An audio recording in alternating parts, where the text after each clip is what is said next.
Elles sont sous vos pieds, dans la fissure d'un trottoir, sous l'écorce d'un arbre, au fond de la forêt tropicale, discrètes, minuscules et pourtant partout. Depuis plus de 100 millions d'années, elles façonnent le monde en silence. Voici l'histoire du peuple le plus nombreux de la planète, les fourmis. Commençons par un vertige. Sur Terre, à cet instant précis, vivent environ 20 000 milliards de fourmis. 20 000 milliards, cela représente près de 2,5 millions de fourmis pour chaque être humain. Mises ensemble, elles pèsent plus lourd que tous les oiseaux et tous les mammifères sauvages réunis. À elles seules, ces petites ouvrières forment l'une des plus grandes forces vivantes du globe. Leur histoire est vertigineuse elle aussi. Les fourmis sont apparues il y a plus de 100 millions d'années, à l'époque des dinosaures. Cette fourmi-ci est prisonnière de l'ambre, une goutte de résine fossilisée qui l'a figée pour l'éternité. Quand le grand astéroïde a effacé les dinosaures, les fourmis, elles, ont survécu, et elles n'ont jamais cessé de se diversifier depuis. Aujourd'hui, les scientifiques ont décrit plus de 14 000 espèces de fourmis et l'on en découvre de nouvelles chaque année. Des fourmis tisserandes comme celle-ci qui cousent des feuilles vivantes pour bâtir leur nid, jusqu'aux fourmis des déserts brûlants. Chaque espèce a son métier, ses armes, sa façon de vivre. Un monde entier, à nos pieds, et invisible. Regardez de plus près. Le corps d'une fourmi est une merveille d'ingénierie. Deux antennes sans cesse en mouvement qui goûtent l'air et lisent les odeurs, et surtout ses mandibules. Chez la fourmi à mâchoire piège, elle se referme à près de 60 mètres par seconde, l'un des gestes les plus rapides du règne animal, assez puissant pour projeter l'insecte en l'air et lui faire fuir un danger d'un seul claquement. Mais une fourmi seule n'est presque rien. La véritable merveille, c'est la colonie. Des milliers, parfois des millions d'individus qui agissent comme un seul corps. On parle de super-organismes. Aucune fourmi ne commande, aucune ne connaît le plan d'ensemble. Et pourtant, de leurs gestes simples, additionnés, émerge une intelligence collective stupéfiante.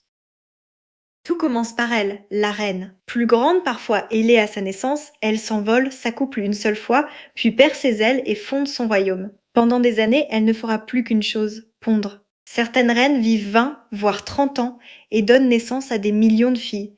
Elle est la mère unique de toute la colonie. Des œufs de la reine naît la génération suivante. D'abord de minuscules œufs translucides, puis des larves voraces, enfin des nymphes, soigneusement gardées au cœur du nid.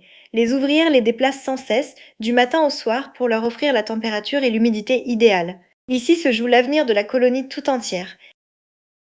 Car dans une colonie, chacune a son rôle dès la naissance. Les plus petites ouvrières nourrissent les larves et nettoient le nid, d'autres partent chercher la nourriture, et puis il y a les soldates, à la tête énorme et aux mâchoires redoutables, chargés de défendre la cité.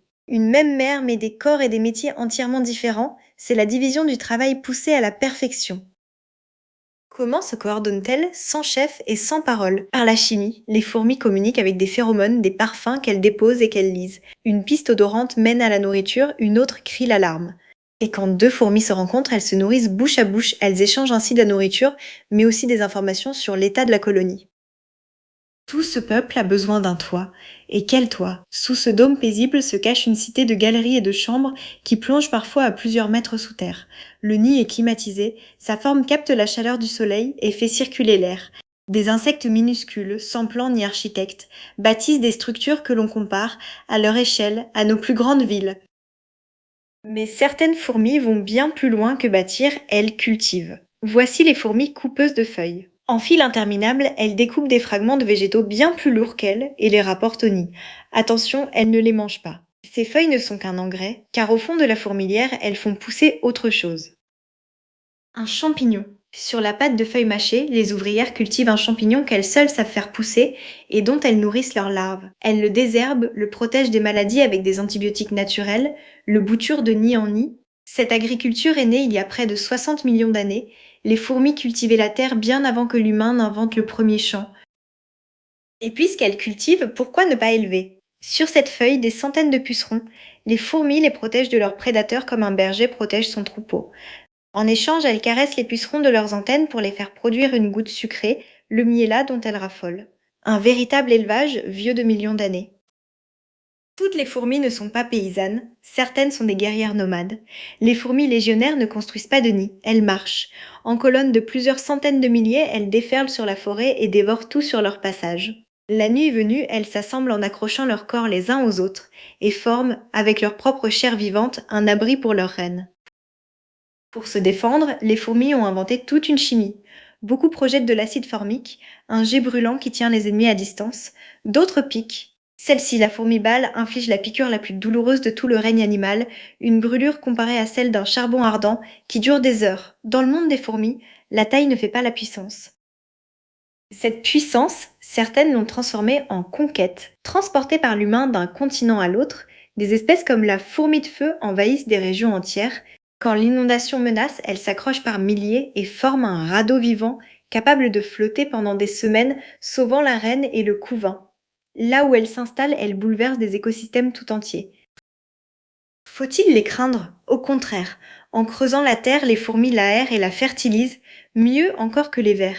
Elles dispersent les graines, recyclent les feuilles mortes et régulent d'innombrables insectes. Sans elles, des forêts entières s'effondreraient. Discrètes, oui, indispensables, absolument. La prochaine fois que vous croiserez une fourmi pressée sur un mur, arrêtez-vous un instant. Derrière elle, il y a une cité de millions d'habitantes, une histoire de 100 millions d'années, une agriculture, des langages, des guerres et des empires. Un monde immense et invisible qui vit et travaille sous nos pieds sans jamais demander notre attention. Le peuple le plus discret de la planète est peut-être aussi le plus extraordinaire. À très bientôt.